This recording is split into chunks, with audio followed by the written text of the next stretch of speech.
जय हिंद। इस वीडियो में हम देखेंगे कि ट्रेन के छत पर लगी ये जालीनुमा आकृति आखिर ये क्या करती है और चोरी से बचने के लिए रेलवे ने अपने पंखों को 110 वोल्ट क्यों कर दिया, और ट्रेन का जो एसी होता है ये कितने टन का होता है, इसकी क्षमता कितनी होती है, और ये इसके नीचे इस तरह से सिलिंड्रिकल ड्रम क्यों लगाए रहते हैं। कोच के बाहर यहाँ लिखा रहता है साइड फिलिंग, इसका मतलब क्या होता है, और यहाँ लिफ्ट हियर क्यों लिखा जाता है। रेलवे अपने ट्रेनों में से इस तरह की स्क्रू कपलिंग को हटाकर सीबीसी कपलिंग को क्यों करना चाह रहा है, और ट्रेन के अंदर लगे इस लाइट्स का मतलब क्या होता है जो बीच में लगे रहते हैं। साथ ही रेलवे अपने टॉयलेट को जो सीडीटीएस टॉयलेट थे इसको हटाकर ये अभी कन्वर्ट करने जा रहा है बायो टॉयलेट में। रेलवे अपने आधुनिक ट्रेनों से इस साइड बूफर को क्यों हटा दिया, और ये क्या करते थे साइड बूफर, अब नए ट्रेनों में ये साइड बूफर को क्यों नहीं लगाया जा रहा है। आप देखे होंगे किसी ट्रेन के साइड में यहाँ पीले रंग की पट्टी बनाई गई है, जबकि आप इस ट्रेन में देखेंगे तो यहाँ कोई भी पट्टी नहीं बनाई गई है। किसी ट्रेन के आप बोगी पे देखेंगे तो ऐसे लाइनिंग ये क्यों खींची गई रहती है, इसका मतलब क्या होता है। ट्रेन में सफर के दौरान आप ट्रेन के छत पर इस तरह एक जालीनुमा आकृति देखे होंगे, इसे रूफ वेंटिलेटर कहते हैं। आपको पता है कि गर्म हवा हमेशा ऊपर की ओर जाती है। जब ट्रेन में भीड़ ज्यादा हो जाती है तो उसमें गर्म हवा बनने लगती है, और ये गर्म हवा ट्रेन के ऊपर जाती है, जिस वजह से इसको निकालना जरूरी है, नहीं तो ट्रेन डिसबैलेंस होकर दुर्घटनाग्रस्त हो सकता है। तो इस हवा को बाहर निकलने के लिए जाली दे दिया जाता है, और इसको ऊपर की ओर ट्रेन के ऊपर देखेंगे तो इस तरह से निकलने का रास्ता दे दिया जाता है, और उसको केवल इस तरह से ढक दिया जाता है कि बारिश के दौरान डायरेक्ट पानी अंदर ना आए। तो इसे हम लोग रूफ वेंटिलेटर सिस्टम कहते हैं। आप एक और चीज देखे होंगे कि ट्रेन के पंखे या बल्ब आपके घर में बिजली से नहीं चल सकते हैं। इसका सबसे बड़ा रीजन क्या है कि पहले लोग ट्रेन की लाइट पंखे चोरी करके लेके चले जाते थे, तो रेलवे ने दिमाग लगाया। रेलवे ने कहा कि लोगों को घर में या तो 220 वोल्ट की एसी करंट रहती है, और लाइट कट जाती है तो लोग डीसी चलाते हैं। तो डीसी अमूमन 12 वोल्ट का रहता है, मीडियम लेवल की कोई भी मशीन 24 वोल्ट की बड़ी चीजें रहती हैं, और 5 वोल्ट के छोटे छोटे खिलौने वगैरह रहते हैं। यानी रेलवे समझ गई कि एसी अगर घर में चाहिए तो 220 वोल्ट, और डीसी चाहिए तो 24 या 12 चाहिए। तो रेलवे ने दिमाग लगाया। रेलवे ने अपने पंखे तथा बत्ती को 110 वोल्ट डीसी दे दिया। अब किसी के घर में 110 वोल्ट डीसी रहता ही नहीं है। अब क्या करिएगा ले जाके ये, तो ये आपके लिए एकदम बेकार हो गया। इससे रेलवे की सामानों की चोरी रुक गई। ये 110 वोल्ट डीसी कहां से आता है, तो ट्रेन के नीचे लगे इस बैटरी बॉक्स से आता है। आप ट्रेन के नीचे देखे होंगे इस तरह से एक बैटरी बॉक्स लगी रहती है, इसी बैटरी बॉक्स से आता है। और आप गौर किए होंगे कि ट्रेन के जितने चार्जर वगैरह होते हैं ना, ससुरे आधे से ज्यादा तो जले हुए रहते हैं। ऐसा क्यों होता है आपको पता है। पावर इज इक्वल टू होता है voltage into current, P is equal to V into I. यानी अगर आप वोल्टेज को कम करिएगा तो धारा यानी करंट बढ़ जाएगा। अब ट्रेन में 110 वोल्ट रहता है और घर में 220 वोल्ट, यानी ट्रेन का वोल्टेज कम है, तो वोल्टेज कम होने से उसमें धारा बढ़ जाती है। इस वजह से तार के जलने की समस्या ज्यादा बढ़ जाती है। इसलिए आप देखेंगे ट्रेनों में लिखा रहता है कि रात 10 बजे से सुबह 6 बजे तक मोबाइल इत्यादि को चार्ज में न लगाएं। ऐसा इसलिए लिखा जाता है कि चार्ज में लगाकर अगर आप सो गए हैं तो ज्यादा देर तक उसमें सप्लाई रहेगी, तो बहुत ज्यादा धारा जाने से उसमें आग लग सकता है। कोच के अंदर की बैटरी को स्ट्रेंथ को चेक करने के लिए इस तरह से एक इंडिकेटर लगा दिया जाता है। आप ट्रेन में देखे होंगे ऐसे इंडिकेटर लगे रहते हैं।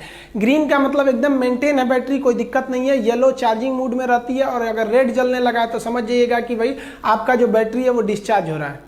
ट्रेन कोच का जो बैटरी होता है वो डीसी देता है, और ये जो डीसी होते हैं ये कम वोल्टेज पे दिए जाते हैं, लगभग 110 वोल्ट पर दिए जाते हैं। आपको पता है कि जब भी वोल्टेज कम रहता है तो धारा ज्यादा हो जाती है और वहां शॉर्ट सर्किट का डर होता है। आप ट्रेन पर पायदान के पास देखिएगा, एक और लिखा रहता है साइड फिलिंग और एक और लिखा रहता है लिफ्ट हियर। वो कहीं भी लिखा रहता है, मतलब जनरली ये पायदान के पास लिखा जाता है। इसका मतलब क्या होता है, तो पहले लिफ्ट हियर समझिए। लिफ्ट का मतलब उठाना, यहां से उठाइए, यानी यहीं से बोगी को उठाया जाता है ऊपर कोच को अलग करने के लिए। जैसे मेंटेनेंस के लिए ट्रेन जाती है तो उसके बोगी को उठा लिया जाता है, मतलब कोच को उठा लिया जाता है, अब बोगी को साइड में कर दिया जाता है। तो उठाने के लिए आखिर कहां पर आप क्रेन फंसाइएगा, वहीं ना फंसाना होगा। पता चला कहीं और फंसा देंगे तो अंदर का कोई इंस्ट्रूमेंट टूट जाएगा। तो फंसाने वाले जगह को इंडिकेट करने के लिए लिखा रहता है लिफ्ट हियर। यहां देखिए उठा लिया गया, ये ऊपर उठ गया, और इसकी जो बोगी जिसमें चक्कर रहता है उसे बोगी कहते हैं, बोगी बाहर निकल जाएगी। अब साइड फीलिंग का मतलब समझते हैं। साइड फीलिंग का मतलब होता है, साइड मतलब इस साइड से फिलिंग मतलब भरिए, ये पानी भरने के लिए जगह दिया होता है साइड फिलिंग, ताकि टंकी में पानी को आप भर सके। पानी भरने की व्यवस्था रेलवे के हर स्टेशन पे नहीं रहते हैं, बड़े बड़े स्टेशनों पर इसकी व्यवस्था रहती है। इसके लिए आप देखेंगे 4 इंच मोटा एक पाइप रहता है, जिसमें से ये फ्लेक्सिबल पाइप निकले रहते हैं। इन पाइप की मदद से हम यहाँ से रेलवे का कोई स्टाफ इस साइड फिलिंग जहाँ रहता है वहाँ उस पानी को भरने लगता है। ये पानी कहाँ जाता है, तो ये उस कोच के टंकी में जाता है। एक कोच में 4 टंकी रहती है, 2 इस साइड के बाथरूम में, हर बाथरूम की टंकी अलग रहती है, तो 2 इस साइड में 2 इस साइड में रहती है, यानी टोटल 4 टंकी रहती है। और एक टंकी की जो कैपेसिटी होती है वो 500 लीटर रहती है, और इसको भरने में 20 मिनट का समय लगता है। तो ये आप देखिए टोटल कैपेसिटी कितनी हो जाएगी, 500 लीटर की एक रहती है, ऐसे ऐसे 4 टंकी रहता है, क्योंकि 4 बाथरूम रहता है एक डिब्बे में, तो टोटल 2000 लीटर इसमें भरा जाता है। लगभग 20 मिनट में इसे भर दिया जाता है। ये रेलवे स्टाफ के काम होता है कि जैसे ट्रेन आके लगेगी तुरंत उसको भरना है, इसीलिए उसे ढूंढना न पड़े, ताकि ट्रेन लेट ना हो। वहां स्पष्ट लिख दिया जाता है साइड फिलिंग, यहीं से आप उसको भरिए। लेकिन ससुरा एक दिक्कत आ गया, एसी का जो डिब्बा होता है ना, उसमें यहीं पर एसी लगा रहता है। अब बताइए, जहां टंकी बनाना था वहां एसी लग गया, अब क्या करेंगे। एसी के डिब्बों को देखिएगा तो इस साइड में ये थोड़ा सा पचके होते हैं, यहाँ पे देखिए ये थोड़ा सा, ये ना ये साइड से ये थोड़ा सा पचका हुआ है। क्यों पचका है, क्योंकि वहां टंकी नहीं है, वहां पर क्या लगा हुआ है, एसी। जबकि आप नॉर्मल ट्रेनों को देखेंगे जिसमें एसी नहीं है, वो एक बराबर रहते हैं सब। अब यहाँ एसी लगे होने की वजह से हमको टंकी कहीं और सेट करना पड़ेगा, इसीलिए टंकी नीचे सेट कर दिया जाता है, जिसे 2 ड्रम सिलिंड्रिकल टाइप के दिखाई देते हैं, जिसे वाटर टैंक है, इसी में से पानी का यूज किया जाता है। अब ये जो एसी लगे होते हैं इसे हम कहते हैं रूफ माउंटेड पैकेज यूनिट। ये 2 ठो एसी होते हैं, एक इस दरवाजे के ऊपर होते हैं, एक उस साइड के दरवाजे पर होते हैं। हर एसी की क्षमता 7 टन होती है, इसलिए एक ट्रेन के कोच में एक डिब्बे में 2 एसी है, अतः 7 दूनी 14 टन इनकी क्या हो गई, क्षमता हो गई। ये चलते हैं 415 वोल्ट के 3 फेज एसी सप्लाई से। इन्हें जनरेटर द्वारा दे दिया जाता है 3 फेज एसी सप्लाई। देखिए ट्रेन के जो पानी भरा जाता है, जनरली किसी डिब्बे में ऊपर की ओर टंकी रहता है, जबकि एसी वाले में नीचे रहता है। इस पानी को अमूमन कोई पीता नहीं है, ज्यादातर लोग हाथ वगैरह धोने या बाथरूम के काम में इसे लेते हैं। अब बाथरूम से रेलवे को बहुत बड़ा दिक्कत था, लोग बाथरूम करते थे, टॉयलेट बाथरूम, तो उनका जो वेस्टेज था वो पटरी पे गिरता था, जिससे पटरियों को जंग लग जाता था। तो जो पहले के जमाने के ट्रेन थे ना बाथरूम, उसमें ओपन डिस्चार्ज सिस्टम था, यानी अगर कोई टॉयलेट बाथरूम गया तो उसका टोटल भी वेस्टेज है पटरी पर गिरेगा। इससे 2 समस्या, एक पटरी पे जंग लगता था, दूसरे जब रेलवे स्टेशन पे ट्रेन खड़ी रहती थी और उसमें कोई बाथरूम में गया है तो रेलवे ट्रैक पर बहुत ज्यादा गंदगी होने लगती थी। बड़े स्टेशनों पे तो इसे सफाई कर दिया जाता था, लेकिन छोटे स्टेशन पर साफ करने की कोई व्यवस्था नहीं थी। इससे बचने के लिए रेलवे ने ओपन डिस्चार्ज सिस्टम को बंद किया। आप देखे होंगे पहले के ट्रेन में एक पाइप ऐसे लटका रहता था नीचे साइड में, ओपन डिस्चार्ज, इसमें कोई रोकने के लिए कोई व्यवस्था नहीं थी, सीधे नीचे गिर जाता था। इसके जगह पर रेलवे इस राउंड शेप के टंकी को लाया, बाथरूम को सेट किया, जिसे कहा जाता है control discharge toilet system, shortcut में कहेंगे तो CDTC। ये क्या करता है, ये टॉयलेट को कंट्रोल करके रखता है जब तक कि ट्रेन प्लेटफॉर्म को ना छोड़ दे। अब इस ससुरा को कैसे पता चलेगा कि ट्रेन में प्लेटफॉर्म को छोड़ दी, तो इस पे एक सिस्टम लगा रहता है कि जब तक ट्रेन की स्पीड 30 नहीं हो जाती है, 30 किलोमीटर पर आवर, तब तक इसके अंदर से डिस्चार्ज का ढक्कन खुलेगा ही नहीं कि बाहर नीचे गिरे। लेकिन इस विधि द्वारा आप गंदगी को रोक सकते हैं, लेकिन गंदगी थोड़ी दूर पर तो हो ही रही है और ट्रैक को भी ज्यादा खतरा हो रहा है क्योंकि उस पर जंग लग रहा है। इसके लिए 2011 में DRDO ने एक बैक्टीरिया के मदद से एक टॉयलेट को बनाया, जिसे हम कहते हैं बायो टॉयलेट। बायो टॉयलेट आप देखे होंगे आजकल हर एक ट्रेन में मिलेगा, एक चौकोर डब्बा लगा रहता है इस साइड में, इसके अंदर कई ठो पार्ट बने रहते हैं, उसमें बैक्टीरिया जीवाणुओं को डालकर DRDO भेजी रहती है। ये क्या करते हैं, हमारे टॉयलेट बाथरूम को उसको डिकम्पोज कर देते हैं, उसको छोटे छोटे टुकड़ों में तोड़ देते हैं, डिकम्पोज कर देते हैं और गैस बनाकर वो निकल जाते हैं। इसमें किसी तरह का मेंटेनेंस भी नहीं है, ट्रैक पे गंदगी भी नहीं होगी और ट्रैक भी जंग लगने से बच जाएगा।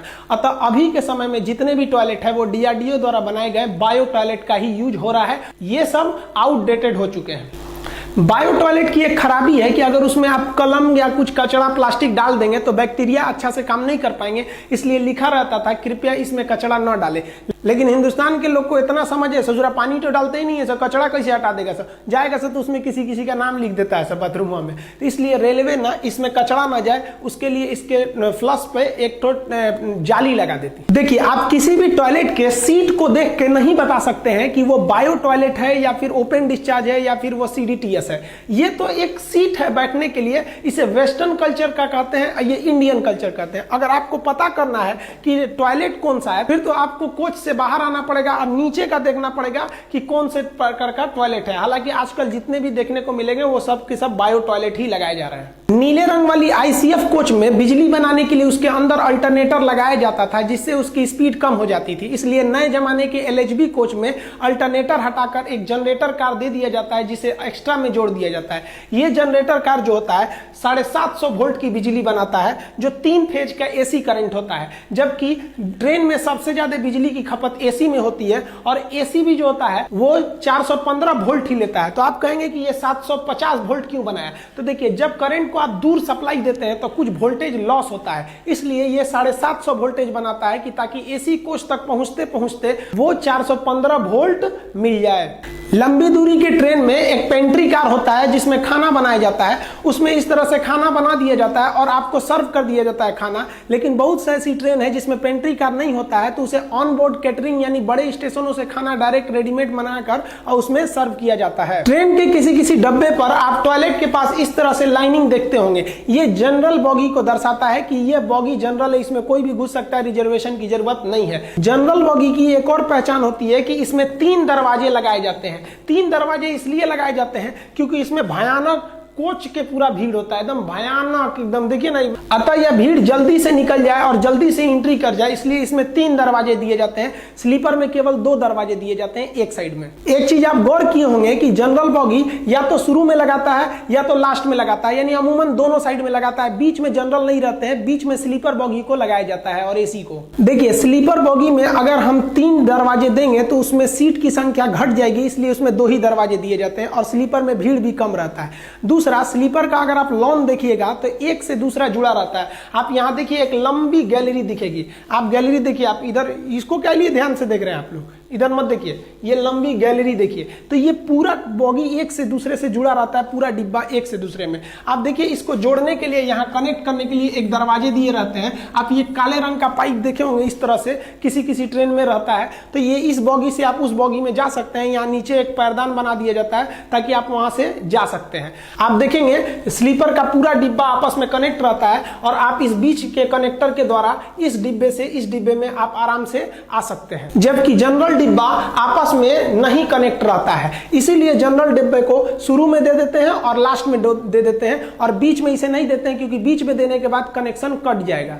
रेलवे के कुछ डिब्बों पे देखे होंगे साइड में यहाँ आपको पीले रंग से कॉर्नर को रंग देता है और कुछ डिब्बे को पीले रंग से नहीं रंगता है। इसका मेन ये रीजन होता है, ये कॉपलिंग को दर्शाता है। देखिए कॉपलिंग क्या होता है, 2 डिब्बे को जोड़ने के लिए एक कॉपलिंग का प्रयोग करते हैं। यहाँ पर पहले जमाने के जो नीले रंग के डिब्बे थे उसको जोड़ने के लिए स्क्रू कॉपलर का प्रयोग करते थे, यानी इस डिब्बे को और इस डिब्बे को जोड़कर एक हुक से इस स्क्रू को कस दिया जाता था। इसमें समस्या क्या होती थी, कसने का तो कस दिए, जब ट्रेन चलती थी तो उसमें तनाव रहता था, लेकिन जब ट्रेन रुकती थी तो रुकने के बाद से ये स्क्रू नीचे हो जाता था और ये डिब्बा उस डिब्बे पर चढ़ने का डर होता था, टकरा मत जाए। तो इस टकराने को रोकने के लिए इसमें 2-2 ठो साइड बफर लगाए जाते थे। ये साइड बफर ये इतना सब रहता है, बचपन में हम लोग कहते थे कि चुंबक है, ये चुंबक नहीं है, स्प्रिंग है कि अगर ट्रेन रुक गई स्क्रू कॉपलिंग से तो ये डिब्बा उस पर ना चढ़ जाए, तो ये इस पे चढ़ेगा तो ये साइड बफर जो है आपस में टकराएंगे, इसमें स्प्रिंग लगा रहता है, ये कुछ अंदर घुस जाएगा और फिर ये उसको ढकेल देगा। इस तरह से ये एक दुर्घटना को रोक सकती थी, लेकिन इसमें झटके ज्यादा लगते हैं। दूसरा एक और डीमेरिट है कि इसमें आपको लोहे की बर्बादी है। 2-2 तो साइड बफर जोड़ रहे हैं इतना हैवी, फिर इस डिब्बे को जोड़ने के लिए स्क्रू कॉपलिंग का प्रयोग कर रहे हैं। तो इतना क्यों किया जाए, तो रेलवे ने दिमाग लगाया, उसने ये बिना पीला पट्टी वाले के जगह पे एक पीला पट्टी वाला लाया और उसको उसने बदल दिया सेंटर बफर कॉपलर में। नए जमाने के जितने भी LHB कोचेज हैं, इसमें आप कहीं पे भी देखिए यहाँ साइड बफर नहीं मिलेगा आपको, बल्कि इसका जो कपलिंग होता है LHB का वो होता है सेंटर बफर कपलिंग, यानी इसके बीच में ही जो बफर यानी स्प्रिंग लगाना होता है उसी के मुंह पर एक क्या कर देते हैं कपलिंग भी जोड़ देते हैं, यानी वही डिब्बे को जोड़े रहता है और वही स्प्रिंग का भी काम करता है। आप देखिए इसी को हम लोग कहते हैं सेंटर बफर। देखिए ये शुरुआत का हिस्सा किसका काम कर दिया, ये बफर का काम कर दिया यहाँ पर, यानी स्प्रिंग सॉकर का काम कर दिया, झटका नहीं देगा। और बीच में ये वाला मोटा सा हिस्सा ये किसका काम कर दिया, कपलिंग का। तो ये शुरुआती भाग इसका कपलिंग का है और पीछे का भाग बफर का है, तो इसे हम कहते हैं CBC यानी सेंटर बफर कपलर। इसमें क्या होता है, ये ज्यादा अच्छा माना जाता है। इससे एक्सीडेंट होने के बाद ट्रेन को इधर उधर छटकने का मतलब डिब्बा को बिखरने का डर नहीं रहता है, एक ही जगह रहता है और ये ज्यादा झटके को एब्जॉर्ब कर लेता है। तो जिस डिब्बे में सेंटर कपलिंग यानी CBC होता है उसका कोना पीले रंग से रंग दिया जाता है और जिसमें नहीं रहता है उसको नहीं रंगा जाता है। तो ये जो सेंट्रल कपलिंग था यानी CBC, तो जितने भी LHB कोच आए थे नए जमाने के उसमें ये ऑलरेडी इनबिल्ट था, लेकिन जो पुराने जमाने के ICF कोच थे उसमें आज भी साइड बफर का यूज होता है। तो रेलवे इन साइड बफर को हटा रही है। तो जैसे इसमें देखिए इसका साइड बफर को काट दिया गया है, तो इसको देखा गया रेलवे द्वारा कि इस डिब्बे की अभी आयु है, इसका एज है, बस इसमें प्रॉब्लम है इस साइड बफर और स्क्रू कपलिंग से। तो इसके स्क्रू कपलिंग को हटा दिया गया और साइड बफर को हटा दिया गया और इसमें CBC यानी सेंटर कपलिंग को जोड़ दिया गया। इसकी पहचान आराम से कर ली जाए इसलिए इसके साइड में आप दिखेगा पीले रंग का पेंट कर दिया गया है ताकि इसकी पहचान हो सके। आप इस ICF कोच को देखिए, इसमें किसी भी तरह का यहाँ साइड में पीले रंग का कोई निशान नहीं है, अतः इसमें अभी भी आपको साइड बफर दिखाई देगा। इसमें साइड बफर है और ये स्क्रू कपलिंग का प्रयोग कर रहा है। और LHB की तो बातें नहीं करिए, इसमें तो CBC देता ही है। आप ट्रेन के डब्बे पर कुछ नंबर लिखे देखे होंगे, इसे हम कोच नंबर कहते हैं। ये 5 डिजिट यानी 5 अक्षर का होता है। शुरुआत के जो 2 डिजिट होते हैं ये इस साल को दर्शाते हैं कि किस साल में ये कोच बना हुआ है, और लास्ट के जो 3 डिजिट होते हैं वो टाइप को दर्शाते हैं किस टाइप का ये कोच है। जैसे इसके शुरू में लिखा है 04 यानी ये 2004 का बना हुआ है, लास्ट में पढ़िए 052 ये AC कोच को दर्शाता है। देखिए AC कोच 1 नंबर का डिब्बा माना जाता है, तो 1 से लेकर 200 तक का नंबर ये AC कोच को दर्शाते हैं, 1 से लेकर 200 तक का। तो आप बताइए 52 किस में आएगा, 1 से लेकर 200 के बीच में, यानी ये AC डिब्बा है। और शुरुआत का 2 अक्षर 04 ये बता रहा है कि 2004 का बना हुआ है। अब AC के बाद सेकंड नंबर आता है किसका, स्लीपर का। तो 1 से 200 AC हो गया, तो 200 से लेकर 400 तक स्लीपर होगा, स्लीपर बोगी 200 से 400 होगा। अब देखिए इसमें लिखा है 98 335, तो 98 क्या है कि ये डिब्बा भैया 1998 का बना है, 335 तो ये 200 से 400 के बीच में आएगा। ये कौन सा है, तो स्लीपर को ये दर्शा रहा है। अब स्लीपर के बाद आता है आपका जनरल। तो जनरल कहां से होगा, तो भाई 1 से 200 AC हो गया, 200 से 400 स्लीपर हो गया, तो 400 से लेकर 600 के बीच में आपका जनरल डिब्बा आ जाएगा। आप यहां पर ये लिखा है, हम यहां बड़ा लिख देते हैं 12429, तो ये कब का बना है, 2012 का। 429 देखिए 400 से लेकर 600 के बीच में आएगा, अतः ये जनरल डिब्बा है। जनरल डिब्बे की 2 और पहचान आपको बता दी है कि आपके दरवाजे इसमें कितने दिखाई देंगे, 3 दरवाजे इसमें दिखाई देंगे, साथ में साइड में यहां इसे लाइनिंग भी दिखाई देगी। अब 600 से 700 चेयर कार को दर्शाता है। देखिए ट्रेन में जब भीड़ ज्यादा हो जाए और सबको रिजर्वेशन नहीं दे पाती है तो कम दूरी के लिए चेयर कार दे दिया जाता है। उसमें काफी अच्छा चेयर होता है, आरामदायक होता है, फ्लाइट के जैसे, जैसे जन शताब्दी हो गया, इसमें केवल आपको बैठने के लिए यही मिलेगा और इसका भी रिजर्वेशन होता है। तो वो चेयर कार के डिब्बा को दर्शाया जाता है, कहां से, 600 से लेकर 700 तक के चेयर कार को दर्शाया जाता है। जैसे यहां लिखा है 02-615, अब बताइए 2002 की बनी है, 615 तो इसी के बीच में आएगा। ये जन शताब्दी ट्रेन है और ये चेयर कार डिब्बा को दर्शा रहा है। अब 700 से 800 तक का नंबर जो होता है वो सीटिंग कम लगेज को दर्शाता है। जब कभी रेलवे को ऐसे डिब्बे भेजने रहते हैं कि जिसमें ज्यादा सामान नहीं ले जाना है, तो क्या करते हैं, उस डिब्बे में आधा बैठने का जगह बना देता है सीटिंग के लिए और आधा लगेज को बना देता है, और इसी को हम लोग कहते हैं सीटिंग कम लगेज। इसका नंबर 700 से 800 के बीच बीच में होता है। आप यहाँ पढ़िएगा, लिखा है 08701, तो आप बताइए 701 तो 700 और 800 के बीच में ही आएगा। अतः यह सीटिंग कम लगेज है, आधा जो लगेज होगा और आधा में आदमी बैठेंगे। तो इसको जनरली रेलवे क्या करती है कि इसको विकलांग श्रेणी में डाल देती है, क्योंकि हैंडीकैप की संख्या कम होती है तो उनको इसी में डाल देती है कि भाई आप इसमें सेफ रहिए। तो ये आप इसको पहचान सकते हैं, ये 2008 का है। अब जिस भी डिब्बे के ऊपर 800 से ज्यादा का नंबर लिखा रहता है तो या तो वो चिट्ठी ले जाने वाली बोगी होगी या तो पेंट्री कार वाला होगा। जैसे ये देखिए पेंट्री कार में क्या लिखा 805, तो 805 ये नहीं 800 से ज्यादा है, तभी तो क्या लिखा है भाई पेंट्री कार का 800 से 5 है। जैसे यहाँ आप पढ़िए तो 15 का मतलब क्या है भाई 2015 का है, 857 800 से ज्यादा जनरेटर कार है। तो 800 से ज्यादा में या तो पेंट्री कार होगा या तो फिर मेल वाला होगा जो चिट्ठी ले जाता है, या तो जनरेटर कार होगा।